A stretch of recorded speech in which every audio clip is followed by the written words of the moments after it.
Magandang araw Pilipinas, narito po ang latest Weather Today forecast. Ating heat index na nilabas natin kahapon dito sa Metro Manila. Nakapagtala tayo ng 41 to 42 degrees Celsius. At ang pinakamataas nating naitala ay 48 degrees Celsius.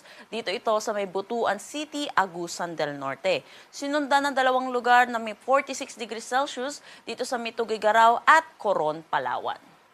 Para naman sa ating forecast na heat index ngayong araw, inaasahan natin dito sa Metro Manila, 40 to 42 degrees Celsius at ang pinakamataas natin posibleng maitala ay 45 degrees Celsius dito sa tatlong lugar sa may Etiague, Isabela, Camiling, Tarlac at Butuan City, Agusan del Norte. Pinapaalalahanan po natin yung mga kababayan po natin, yung matinding exposure po sa init ay may risk po sa ating kalusugan. Kaya iwasan po natin lumabas ng tanghali hanggang hapon. Pero kung hindi po natin maiiwasan, ay magdala po tayo ng pananggalang sa init at uminom po tayo ng maraming tubig.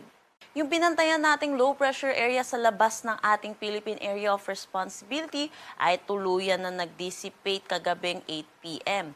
Sa ngayon, isang low pressure area na lamang ang binabantayan po natin at ito yung nasa loob ng ating Philippine Area of Responsibility at yung dating Sikaloy. Huli itong namataan sa line 495 kilometers east ng Birac, Catanduanes. Hindi naman po natin na ito nakikita na magkakaroon ng direktang epekto sa anumang parte ng ating bansa at hindi rin natin nakikita na mag-i-intensify pa muli bilang isang ganap na bagyo. Para sa ating forecast dito sa low pressure area na to, inaasahan natin mananatili ito dito sa may Philippine Sea kung saan nakikita din natin na ito'y magdi-dissipate o malulusaw din between Friday and Saturday. Para sa magiging panahon natin ngayong araw dito sa Luzon, patuloy tayong makakaranas ng maaliwalas na panahon. Pero asahan din po natin yung init at alinsangan lalo na sa tanghali hanggang hapon na may mga posibilidad ng isolated rain showers at mga localized thunderstorm lalo na sa hapon at sa gabi.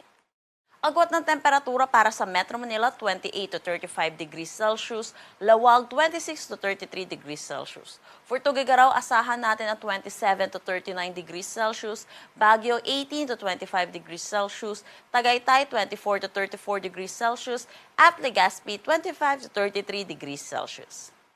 Ngayon din dito sa may Palawan, buong Visayas at Mindanao, inaasahan din natin ang maaliwalas na panahon. Pero yun din po, pinapaalalahan natin yung mga kababayan po natin, magiging mainit at maalinsangan, lalo na po yung tanghali hanggang hapon, na may mataas na chance ng mga localized thunderstorm, lalo na sa hapon at sa gabi. Agwat ng temperatura para sa Calayan Islands at Puerto Princesa, 26 to 34 degrees Celsius.